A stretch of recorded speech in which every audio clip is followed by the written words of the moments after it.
నిజంగా చెప్తా ఉన్నాను, చదువుకొని చాలా ఉన్నతమైనటువంటి ఆశయాలతో ప్రజాసేవ చేద్దామని వచ్చినటువంటి వాళ్ళమే. మా రూపాయి ఖర్చు చేసుకుని రాజకీయం చేద్దామని ప్రజాసేవ చేద్దామని వచ్చిన వాళ్ళమే. ఒక రూపాయి మీద ఆధారపడి రాజకీయం చేద్దామనుకున్నటువంటి ఆలోచన కానీ వ్యక్తిత్వాలు కానీ రాజకీయాల వల్ల బాగుపడాలనేటువంటి ఉద్దేశాలు మాత్రం కానే కావు.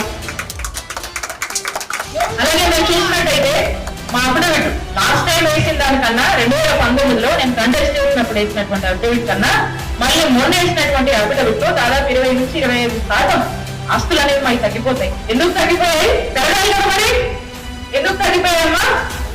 కారణం ప్రజాసేవ. సాయం అని ఎవరు నా ఇంటికి వచ్చినా కూడా సాయం చేసి పంపించేటువంటి మనసుతో ప్రజలందరూ తెలియజేసుకుంటా ఉన్నా.